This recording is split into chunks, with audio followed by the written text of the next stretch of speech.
ADGPയുടെ കാര്യത്തിൽ മുഖ്യമന്ത്രി സംരക്ഷണം ഉറപ്പാക്കിയതിൽ DGP അടക്കം വ്യാപക പരാതി ഉയരുന്നു. DGPയുടെ റിപ്പോർട്ട് അവഗണിച്ച് അജിത് കുമാറിനെ ബറ്റാലിയൻ മേധാവിയായി പ്രധാന തസ്തികയിൽ നിലനിർത്തിയതിൽ DGPക്ക് കടുത്ത അതൃപ്തിയുണ്ട്. ADGPക്കെതിരെ ശക്തമായ കുറ്റങ്ങൾ എണ്ണി പറഞ്ഞാണ് റിപ്പോർട്ട്. അൻവറിൻ്റെ ആരോപണം ആദ്യം വന്നപ്പോൾ DGPയുടെ നേതൃത്വത്തിൽ ADGPയുടെ മൊഴിയെടുത്തിരുന്നു. തൻ്റെ സ്ഥാനക്കയറ്റവും മറ്റും കാര്യങ്ങൾക്കാണ് കേന്ദ്രത്തിലെ പലരെയും ഞാൻ കണ്ടതെന്ന് മൊഴി നൽകിയിരുന്നു. DGPയോട് അതെല്ലാം കളവ് പറഞ്ഞിരിക്കുകയായിരുന്നു. പൂരം കലക്കിയതുമായി വീണ്ടും അജിത് കുമാറിന് മൊഴിയെടുത്തു. അതിലാണ് ഏതു നേതാക്കൾ കേരളത്തിൽ എത്തിയാലും അവരെ കാണാറുണ്ടെന്നും അത് വ്യക്തിപരമാണെന്നും പറഞ്ഞിരുന്നു. പൂരം നടത്തിപ്പിൽ അജിത് കുമാറിൻ്റെ വീഴ്ച റിപ്പോർട്ടിൽ ചൂണ്ടിക്കാട്ടിയ DGP ബറ്റാലിയനുകളിൽ നിന്ന് പൂരത്തിന് മാത്രം 4500 പോലീസ് ഉദ്യോഗസ്ഥരെ നൽകിയിരുന്നതാണ്. ആ സ്കീം മാറ്റി വെറും 2700 ആക്കി കുറച്ചതും റിപ്പോർട്ടിൽ പറയുന്നുണ്ട്. ത്രിതല അന്വേഷണമല്ല. സംസ്ഥാനത്തെ ആരൊക്കെ അന്വേഷിച്ചാലും അന്തിമ തീരുമാനം പിണറായിയുടേതാണ്. അതുകൊണ്ടാണ് പ്രതിപക്ഷം ജുഡീഷ്യൽ അന്വേഷണം ആവശ്യപ്പെട്ടിരിക്കുന്നത്. വലിയ ആരോപണങ്ങളൊന്നും നേരിടാത്ത മനോജ് അബ്രഹാമിന് ക്രമസമാധാന ചുമതല നൽകിയതിൽ പോലീസിൻ്റെ പ്രതിച്ഛായ മെച്ചപ്പെടുത്താനാകുമെന്ന് മുഖ്യമന്ത്രിയും P. ശശിയും കണക്ക് കൂട്ടുന്നു.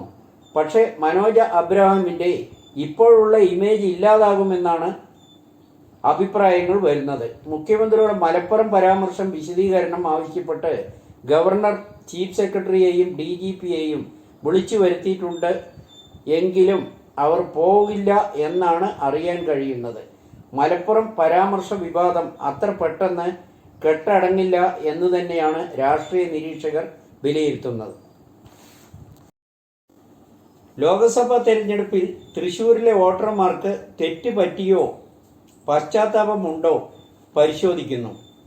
കഴിഞ്ഞ ലോക്സഭാ തെരഞ്ഞെടുപ്പിൽ തൃശ്ശൂർ നിയോജക മണ്ഡലത്തിലെ വോട്ടർമാർക്ക് പിഴവുണ്ടായോ എന്ന സംശയം ബലപ്പെടുകയാണ്. കോൺഗ്രസിന് 86,000 വോട്ടും CPMന് 11,000 വോട്ടും കുറഞ്ഞുവെന്നാണ് കണക്ക്. സുരേഷ് ഗോപി വൻ ഭൂരിപക്ഷത്തിൽ വിജയിച്ചു. കരുവന്നൂർ ബാങ്ക് കൊള്ളയും ഭരണവിരുദ്ധ വികാരവും പ്രതിഫലിച്ചു എന്ന് വേണമെങ്കിൽ കരുതാം. LDFന്റെ പ്രവർത്തനം മോശമായിരുന്നില്ല എന്ന് സുനിൽ കുമാർ തന്നെ സമ്മതിച്ചതാണ്. പക്ഷേ കോൺഗ്രസിൻ്റെ ഭാഗത്ത് വൻ പരാജയമായി. ന്യൂനപക്ഷ വോട്ടുകൾ വൻതോതിൽ കുറയുകയുണ്ടായി. പൂരം കലക്കിയതും സ്ഥാനാർത്ഥി മാറ്റവും കോൺഗ്രസിന് ദോഷമായി എന്നും കരുതുന്നു. സ്ഥാനാർത്ഥികളുമായി താരതമ്യം ചെയ്താൽ സുനിൽ കുമാറും TN പ്രതാപനും തന്നെയാണ് മുൻപന്തിയിൽ. സുരേഷ് ഗോപിക്ക് തൃശ്ശൂരിലെ ജനങ്ങൾ ചാർത്തി കൊടുത്ത മികച്ച പരിവേഷം വോട്ടർമാരുടെ കണ്ണ് മഞ്ഞളിപ്പുണ്ടാക്കി. അത് തെറ്റായി പോയെന്ന് പല വോട്ടർമാരും ഇപ്പോൾ സമ്മതിക്കുന്നു. സുരേഷ് ഗോപിയും തിളക്കമാർന്ന വിജയത്തിന് ശേഷം ക്യാബിനറ്റ് മന്ത്രിയാകാനുള്ള നീക്കങ്ങൾ നടത്തി അവസാനം വഴങ്ങേണ്ടി വന്നതും മന്ത്രിയായ ശേഷം ഉണ്ടാകുന്ന നടപടികൾ പരിശോധിച്ചാൽ അത് വളരെ വ്യക്തമാണ് എന്ന് ജനങ്ങൾ ചൂണ്ടിക്കാട്ടുന്നു. മന്ത്രിസ്ഥാനം ഒരു അധികാരമോഹത്തിന് വഴിയൊരുക്കി ജയിപ്പിച്ച മണ്ഡലത്തിലെ വോട്ടർമാരെ മറന്നു. അർഹിക്കുന്ന പ്രാതിനിധ്യമോ മര്യാദയോ അവരോട് കാട്ടിയില്ല എന്ന ആരോപണം BJPക്കിടയിൽ തന്നെ ഉണ്ട്.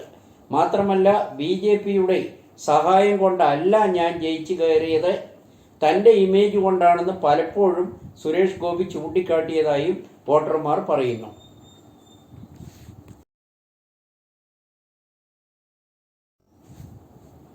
അൻവറിനെയും മാധ്യമങ്ങളെയും പരിഹസിച്ചും പണ്ട് പോളണ്ട് ഇപ്പോൾ മലപ്പുറം എന്ന് വിജയരാഘവൻ. മലപ്പുറം എന്ന വാക്ക് ഇപ്പോൾ പറയാൻ പാടില്ലെന്നാണ് ചിലർ പറയുന്നതെന്ന് CPM പോളിറ്റ് ബ്യൂറോ അംഗം വിജയരാഘവൻ. പോളണ്ടിനെ കുറിച്ച് ഒരക്ഷരം പറയരുതെന്ന് പണ്ട് ശ്രീനിവാസൻ പറഞ്ഞതുപോലെയാണ് ചിലരിപ്പോൾ മലപ്പുറം എന്ന് പറയുന്നതെന്നും വിജയരാഘവൻ ചൂണ്ടിക്കാട്ടി. PV അൻവറിനെതിരെ CPM സംഘടിപ്പിച്ച വിശദീകരണ യോഗം ഉദ്ഘാടനം ചെയ്യുകയായിരുന്നു അദ്ദേഹം. അൻവറിനെയും മാധ്യമങ്ങളെയും കണക്കിന് പരിഹസിച്ചു. EMS സർക്കാർ മലപ്പുറം ജില്ലയുണ്ടാക്കിയതും മലപ്പുറത്ത് ഒരാളെ കൊന്നാൽ കോഴിക്കോട് ഒരാളെ കുത്തിക്കൊല്ലണമെന്നാണ് പിണറായി പറയേണ്ടതെന്നാണ് ചിലർ പറയുന്നത് എന്നുള്ള വിശദ വിവരങ്ങൾ കേട്ട് സഭയിലെ ജനങ്ങൾ ആശയക്കുഴപ്പത്തിലായി. പാർട്ടിയെപ്പറ്റി പല ഉദാഹരണങ്ങളും പറഞ്ഞു. പിണറായി വിജയനെ സംരക്ഷിക്കുന്ന സ്ഥിരം നിലപാട് പ്രസംഗത്തിൽ കാണാൻ കഴിഞ്ഞുവെന്നും പ്രവർത്തകരും സമ്മതിക്കുന്നു. അതേസമയം CPMന്റെ വിശദീകരണ യോഗം പരാജയമാണ്. ഭരണ സംവിധാനം ഉപയോഗിച്ചിട്ടും ജനങ്ങളെ കൂട്ടാൻ കഴിഞ്ഞില്ല. CPM നേതാക്കൾ പിണറായിയെ സംരക്ഷിക്കുന്നത് ഭയം കൊണ്ടാണെന്നും VS അച്യുതാനന്ദൻ മുഖ്യമന്ത്രിയായപ്പോൾ പാർട്ടി സെക്രട്ടറിയായ പിണറായിയാണ് ഭരണം നടത്തിയതെന്നും CPM പാർട്ടി എന്നൊക്കെ പറഞ്ഞ് ഭരണത്തെ പുകഴ്ത്തിയാലും ജനങ്ങൾക്ക് ഭരണവിരുദ്ധ വികാരം ശക്തമാണെന്നതിൻ്റെ ഉദാഹരണമാണ് ലോക്സഭാ തെരഞ്ഞെടുപ്പ് ഫലമെന്ന് PV അൻവറിനെ പിന്തുണയ്ക്കുന്നവർ ചൂണ്ടിക്കാട്ടുന്നു. വിജയരാഘവന് പോലും CPM കോട്ടയായ പാലക്കാട് നിന്ന് ജയിക്കാനായില്ലെന്നും അവർ ചൂണ്ടിക്കാട്ടി. മോദിയുടെ ഗ്രാഫ് മങ്ങിത്തുടങ്ങി, യഥാർത്ഥ മുഖം ജനങ്ങൾ തിരിച്ചറിയാൻ വൈകിയെന്ന് ഇന്ത്യ മുന്നണി നേതാക്കൾ. നരേന്ദ്രമോദി മൂന്നാമതും ഇന്ത്യൻ പ്രധാനമന്ത്രിയാകാൻ ഇന്ത്യൻ ജനത പിന്തുണ നൽകിയെന്ന് തള്ളിക്കളയാനാവില്ല. എന്നാൽ കഴിഞ്ഞ ലോക്സഭാ തെരഞ്ഞെടുപ്പിൽ കേവല ഭൂരിപക്ഷം ലഭിക്കാതിരുന്നത് മോദിയുടെ യഥാർത്ഥ മുഖം ജനങ്ങൾക്ക് തിരിച്ചറിയാൻ വൈകിയതിൻ്റെ സൂചനയാണെന്നും രാഷ്ട്രീയ നിരീക്ഷകർ വിലയിരുത്തുന്നു. അതിൻ്റെ ഉത്തമ ഉദാഹരണമാണ് ഇപ്പോൾ കാശ്മീരിലെ ജനങ്ങളുടെ വിധിയെഴുത്ത്. ഒരു സമയത്ത് കോൺഗ്രസിനെയും നെഹ്റു കുടുംബത്തെയും ജനങ്ങൾ നിരാകരിക്കുന്നു എന്നാണ് പ്രധാനമന്ത്രി നരേന്ദ്രമോദി നിരന്തരമായി പറഞ്ഞു പോയത്.